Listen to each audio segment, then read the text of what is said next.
day 26 of the 30-day yapping challenge. Yeah, it's so interesting because I missed a day. And I kind of was, upset about it. I thought there was going to be more missed days, but what ended up what ended up happening is I got pulled into alignment so that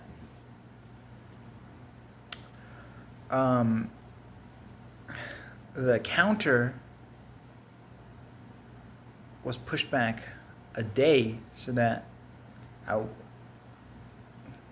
each video would come out in succession with the days of the month, which bugs me out, And so today, I didn't get to go to the park because I had to do something for my mom. I was going to take my cousins to the park. And I fall asleep.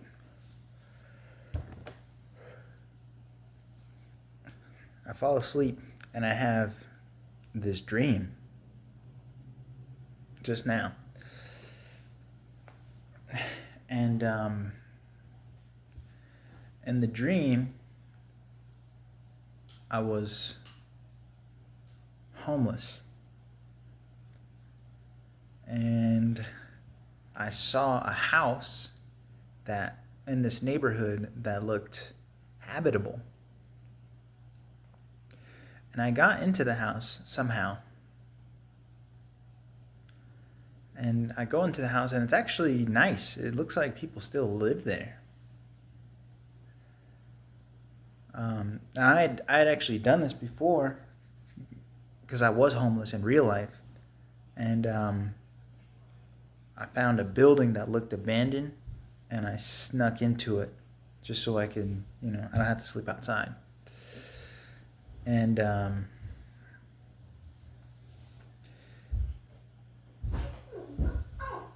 I go into the house and I start searching the cabinets to see if there's anything of value in there. I mean, it's kind of a nice house.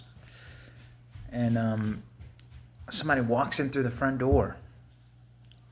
And it scares me because I thought, he might, I had some thoughts that came into my head, but he wasn't mad at me at all. He just wanted me to leave the house.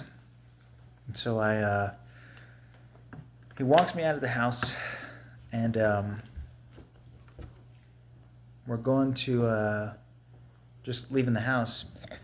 And I grabbed some greenery off of this tree. There's these desert trees that only grow in New Mexico.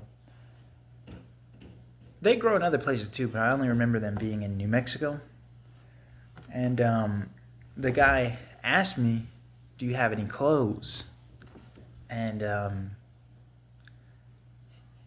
this point I'm homeless, so I tell him, "No." "Do you have any shoes?" Because when I was in Tennessee and I was homeless, people gave me shoes, so much shoes, because I kept taking off my shoes to walk in the grass and I would lose them because I kept falling into psychosis. What is psychosis? Psychosis is a break from reality for the person experiencing psychosis, but it feels like real. Can you make me noodles? Make you some noodles? Because mom says I just want I can make you some noodles. But let me finish this. Is that okay? Yeah. You say All right. that after the So he asked me if I have any clothes, So he wasn't mad at me that I was in the house, but he definitely wanted me out of the house.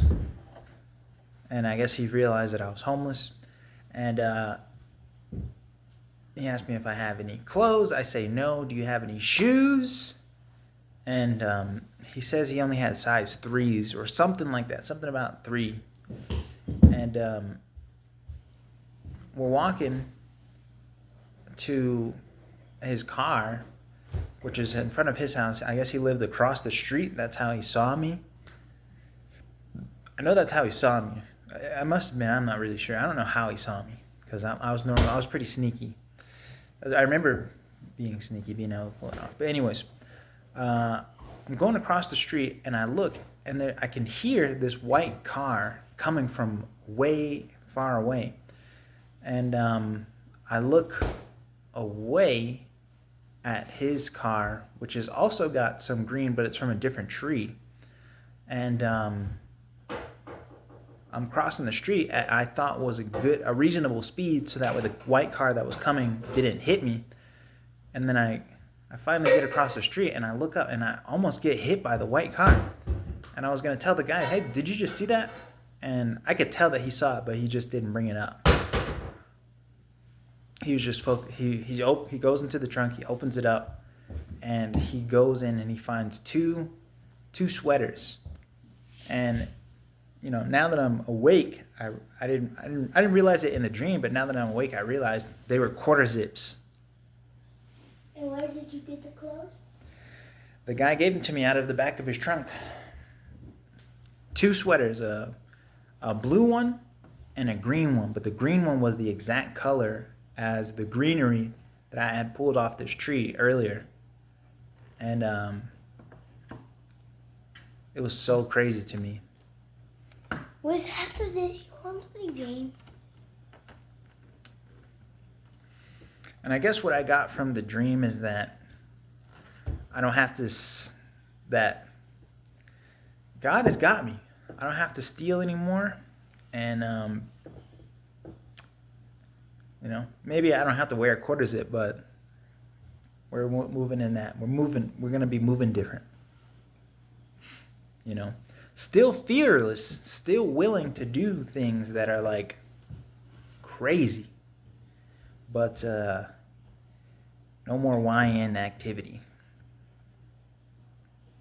We run in straight quarter zips, regardless of whatever happens, you know. Ignoring all that stuff from the world trying to get at you, you know, trying to make you feel this way or that way. I pretend I didn't even see it. Don't even care. And then I woke up just in time to do this video.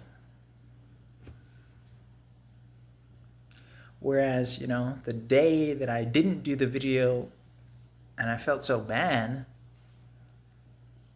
because I felt like like it was going to be a portal into missing more days. If you watch the video, you'd see. But no, it just, all that happened was I got put into alignment. And then I get waking up with a really meaningful message. It's really heavy, you know, it makes me like a little bit emotional because it's just me that had the experience, you know. I thought that I was Moose, how do you turn the stove on?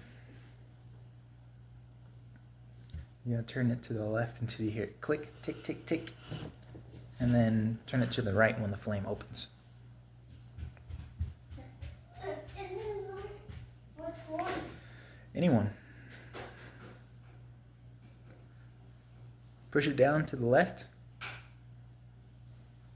all the way until you hear it go tick, tick, tick. Look at that. First try. All right.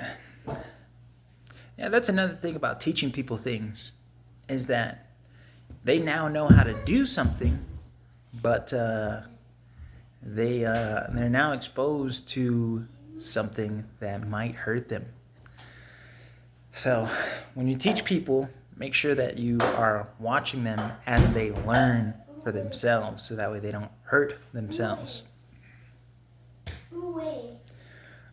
One more thing, man. I met this kid on Fortnite.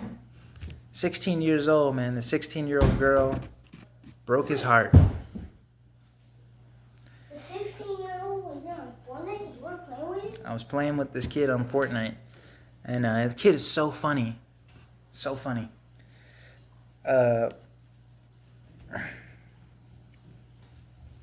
We didn't win. We didn't play very well at all. We just got smoked. And he's asking me about relationships, and I don't really know how to speak on relationships. Really, I'm still formulating my thoughts about it. I really don't want to think about the past, but people are bringing it up, and it seems like I'm being quizzed on what I think about relationships, and I think I'm still playing a lot more defense than I should be playing. Saying that it was me, but realistically, a lot of the stuff that was happening, I still don't know what to say, but I feel like I'm taking on a lot of the blame for myself, which is good in the sense that I'm not playing the blame game, which doesn't do anything, but definitely blaming yourself.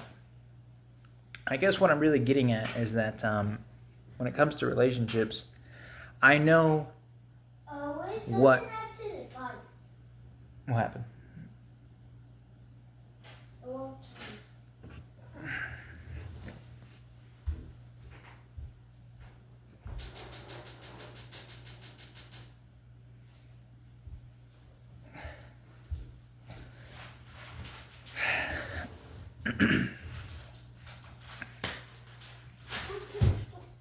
Well, anyways, I'm talking to this kid,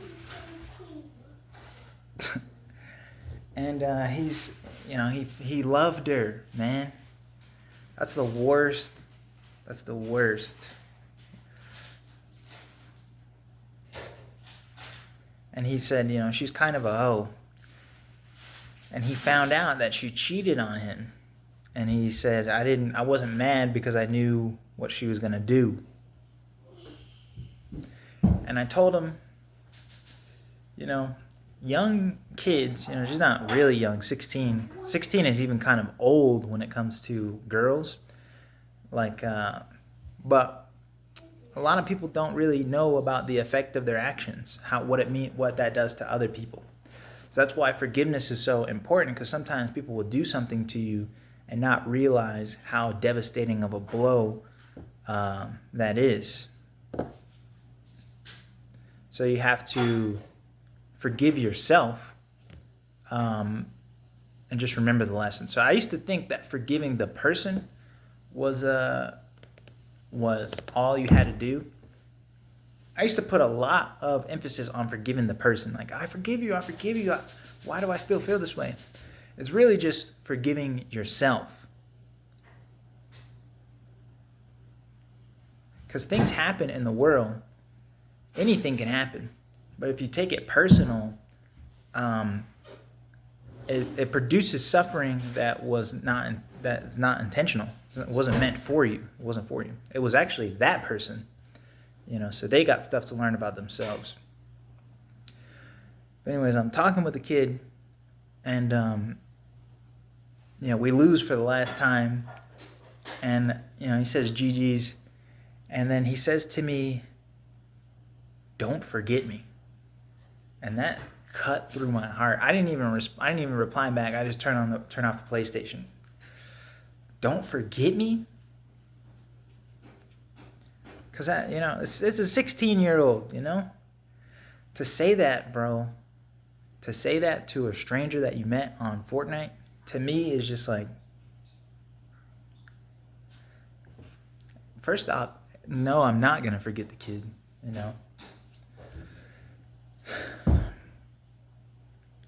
But yeah, the world, man, people need to know certain things. There's a lot of suffering that can be eliminated just by, education. And when you think about education, I'm not talking about college. I'm not talking about school, all that stuff, books. Because I used to read, I used to look into things, and I probably will again. But when I want to, when I when it's time for that, we'll do that.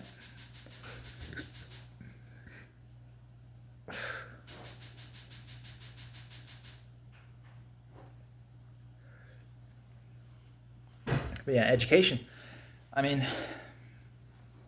I didn't know when I would begin to start and make videos like this. I don't even know that I am really doing it. But there was always something that I wanted to say to people that were experiencing suffering that I don't think they should be experiencing. Especially if it's something that can be removed. Like if that's something that you don't have to deal with. Like you're carrying on to something that you shouldn't. Because I could understand if something just happened, like my brother, his, I don't want to, bring other people into this, but, there's some real troublesome things happening in the world, and those things, you cry through it for sure. But other things that we carry from, childhood, from years dealing with other people, some of that stuff can be let go.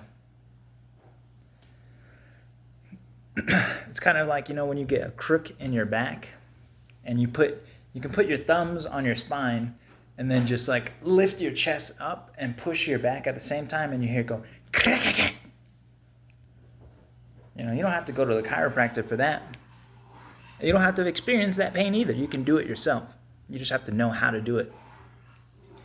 And that's the kind of education that I want to give. It ain't nothing written in the book. It's not going to be written in the Bible. Because a lot of people that are going to the churches, they're going to their family, and they're ending up in these same locations. Like, I thought I got over this. Why am I back here? And they're getting really upset about it. But it's not you. You're doing good. It's them. It's their turn to find out why you don't act that way. And a lot of people are concerned about that. They can feel They can feel a change in the air. You watching them? Yeah. Smells like smoke over there. But yeah, it's nothing that you're doing if you're getting brought into these locations. Now you get the front row seat to see what happens to the offender. When you read the Bible and you hear about these stories where the oppressor gets that fire put on them, it's vindicating for the person reading the story, but to be honest, it's gonna hurt them. And we gotta have empathy so that when they go through that thing, whatever that is, they know who to come to. When they finally come back and they want to apologize to you, you don't turn your head on them because of what they did to you in the past. You forgave them. You healed yourself. Now you're back in this place and the person still hasn't changed. That's going to change. And when it does, you are going to be the person that they're going to turn to, that they're going to be, hugging on. So be ready for that. And another thing that's so crazy, when I woke up from this dream, the last thing,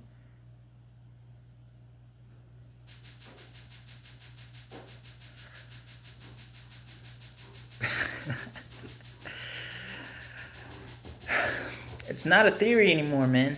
It's not a theory. That's all I'm saying. But longest video to date. I hope you guys have a wonderful time with your people. Try to enjoy it.